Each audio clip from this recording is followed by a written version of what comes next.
ಬಾಗಲಕೋಟೆ ವಿಧಾನಸಭಾ ಕ್ಷೇತ್ರದ ಸೀರೂರು ಚೆನ್ನಯ್ಯ ನಗರದಲ್ಲಿ ನಡೆದ ಚುನಾವಣಾ ಪ್ರಚಾರ ಕಾರ್ಯಕ್ರಮದಲ್ಲಿ ಆಹಾರ ಸಚಿವರಾದ ಕೆಎಚ್ ಮುನಿಯಪ್ಪರವರು ಭಾಗವಹಿಸಿ ಕಾಂಗ್ರೆಸ್ ಪಕ್ಷದ ಅಭ್ಯರ್ಥಿ ಉಮೇಶ್ ಮೇಟಿ ಅವರಿಗೆ ಬಹುಮತದ ಗೆಲುವು ದೊರಕಿಸುವಂತೆ ಸಾರ್ವಜನಿಕರಿಗೆ ಮನವಿ ಮಾಡಿಕೊಂಡರು.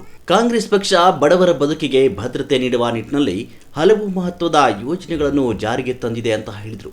ಬಡವರಿಗೆ ಅಕ್ಕಿ ದೊರೆಯಬೇಕು, ಅವರು ನೆಮ್ಮದಿಯಾಗಿ ಊಟ ಮಾಡಬೇಕು ಮತ್ತು ಗೌರವಯುತ ಜೀವನ ನಡೆಸಬೇಕು ಎಂಬ ಉದ್ದೇಶದಿಂದಲೇ ಕಾಂಗ್ರೆಸ್ ಪಕ್ಷ ಕಾರ್ಯಕ್ರಮಗಳನ್ನು ರೂಪಿಸಿದೆ. ಸೋನಿಯಾ ಗಾಂಧಿ ಅವರ ನಾಯಕತ್ವದಲ್ಲಿ ಕಡುಬಡವರಿಗಾಗಿ ಆಹಾರ ಭದ್ರತೆ ಕಾಯ್ದೆ ಜಾರಿಗೆ ತರಲಾಯಿತು. ದೇಶದಲ್ಲಿ ಯಾವುದೇ ಸರ್ಕಾರ ಇದ್ರೂ ಬಡವರಿಗೆ ಅಕ್ಕಿ ನೀಡಲೇಬೇಕು ಎಂಬ ದೃಷ್ಟಿಯಿಂದ ಈ ಕಾನೂನು ರೂಪಿಸಲಾಗಿದೆ ಅಂತ ಹೇಳಿದರು. ಅವರು ನೆಮ್ಮದಿಯ ಗುಣನ ಮಾಡಬೇಕು ಅಂತ ಕಾರ್ಯಕ್ರಮವನ್ನು ಮಾಡಬೇಕು. ಕಾಂಗ್ರೆಸ್ ಪಾರ್ಟಿ ನಾನು ಭಾರತ ಸರ್ಕಾರದಲ್ಲಿ ಮಂತ್ರಿಯಿದ್ದಾಗ ಸೋನಿಯಾ ಗಾಂಧಿಗಳು ಈ ಕಡು ಬಡವರಿಗೆ ಕಷ್ಟ ಆಗ್ತದೆ ಜೀವನ ಮಾಡೋಕ್ಕೆ, ಅಕ್ಕಿಯನ್ನು ಕೊಡಬೇಕಂತ ಕಾನೂನನ್ನು ಮಾಡಿ ಭಾರತ ಸರ್ಕಾರದಲ್ಲಿ ಸರ್ಕಾರ ಯಾವುದೇ ಇರಲಿ ಅಕ್ಕಿಯನ್ನು ಕೊಡಬೇಕಂತ ಕಾನೂನು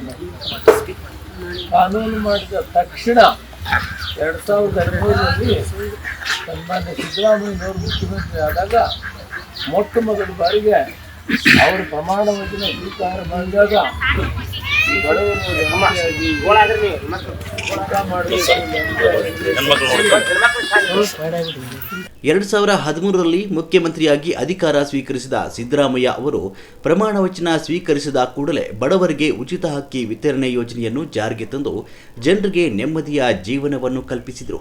ಬಳಿಕವೂ ಈ ಯೋಜನೆಯನ್ನು ಮತ್ತಷ್ಟು ಬಲಪಡಿಸಿ ಅಕ್ಕಿಯ ಜೊತೆಗೆ ಹಣ ಸಹಾಯ ನೀಡುವ ಕ್ರಮ ಕೈಗೊಳ್ಳಲಾಗಿದೆ ಅಂತ ಹೇಳಿದರು.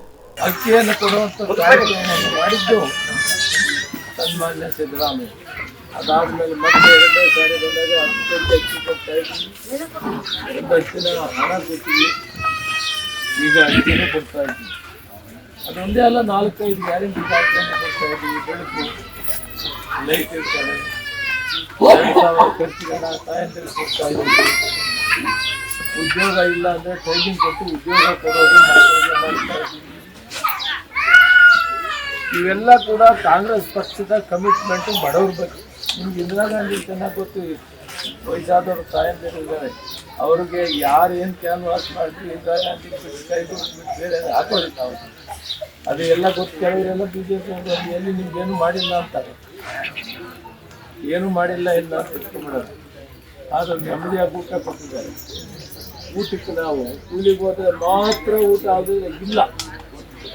ಕೂಲಿಗೆ ಕರೆದ್ರೆ ಜಮೀನ್ದಾರರು ಕೂಲಿಗೆ ಹೋಗ್ತೀವಿ, ಅವ್ರು ಕೂಲಿಗೆ ಖರೀದಿದ್ರೆ ನಮಗೆ ಭೂಮಿ ಇಲ್ಲ, ಬಹಳಷ್ಟು ಜನ ಭೂಮಿ ಇಲ್ಲ.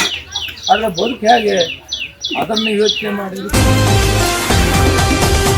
TV12 ಕನ್ನಡ, ಇದು ಕನ್ನಡಿಗರ ಧ್ವನಿ.